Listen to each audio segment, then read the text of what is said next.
Today's show is sponsored by Blackbox. All right, so here's the situation.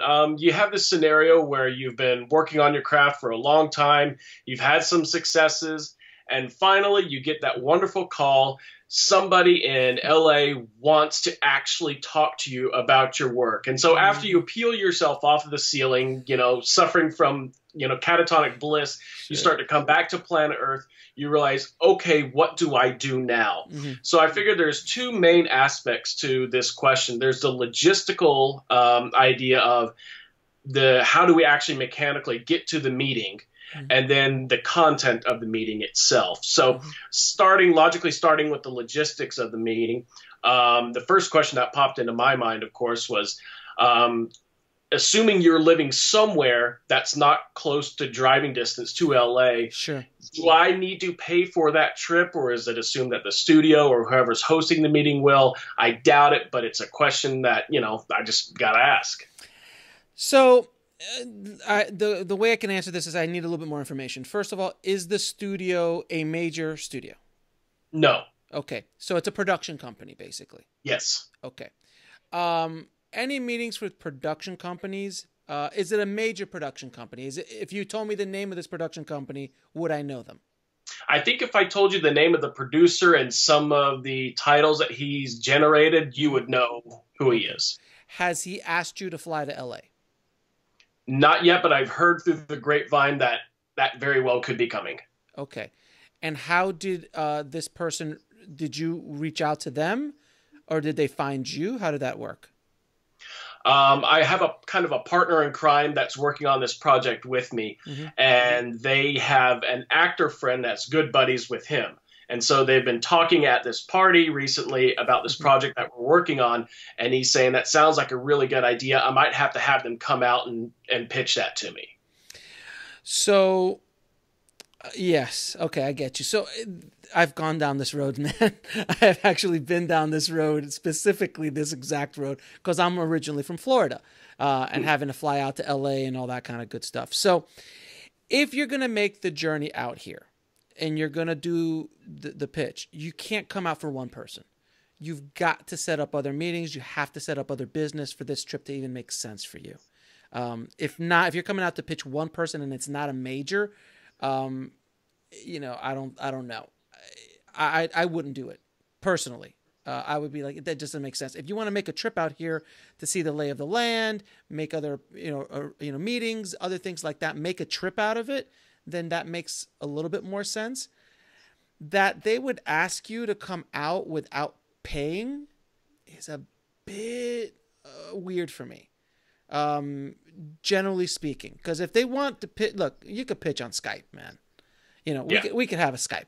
We're not in, this is not 1992. Seriously, we can easily Skype a pitch session. Would it be nicer to be in person? Sure. But there's a big cost involved with that, especially coming from the complete other side of the country like you are.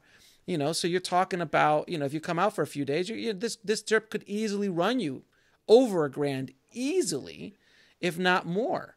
When you start in Ubers or rental cars and food and a couple nights of hotel. And if you come out here, don't go to Hollywood Boulevard. That's all I'm saying. Everyone wants to do it. Just drive by. You'll be fine. But be cautious of it. If this guy is someone who's serious and you have a direct conversation with this person and you get the vibe from him that you're like, I really would like to come out here for you to pitch this to me. I think we could do something with this. That's a different conversation. But right now, it's all hearsay from what I'm understanding. Unless you've had a direct conversation with that person, I'd be leery because I've fallen for the banana in the tailpipe trick. If I may use an Axel Foley reference, Yes.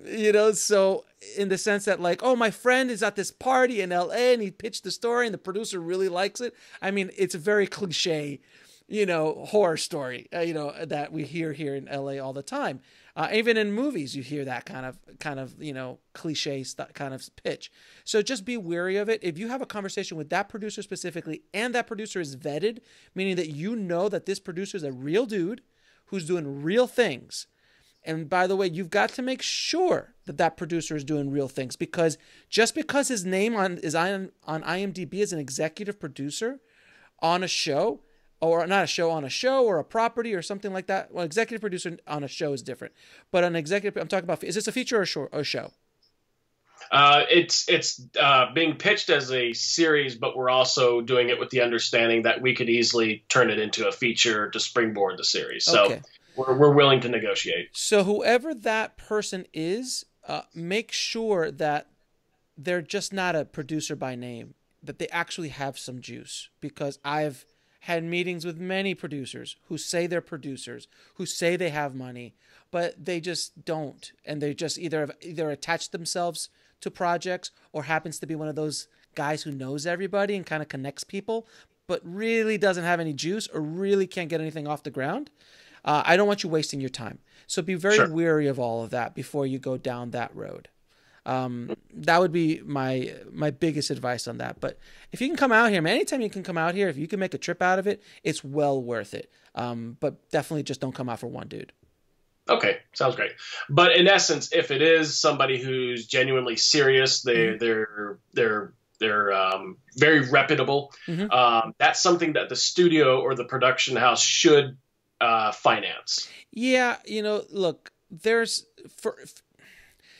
so many stories and so much content here in Los Angeles that it sounds weird to me that a producer would fly out a screenwriter from the East Coast, in the Carolinas, and fly them all the way out here to pitch a story when there's literally hundreds of them sitting on a shelf somewhere. I'm not saying it's impossible, and I'm not trying to, degrade your work as a screenwriter, but I'm saying on a practical standpoint, it's odd.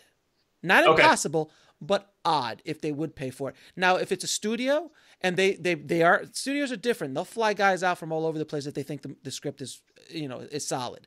But that's also a different time too. Right now, the studios are only making basically, big tentpole movies. Now, series is another question. But again, we got 500 scripted series on television or streaming on right now. So again, if someone's going to fly you out, dude, take it. If someone's going to fly you out, take it. All about it, man. But just be, again, wary about it. And I'm just trying to throw some practicality and real, the real raw, situation out here.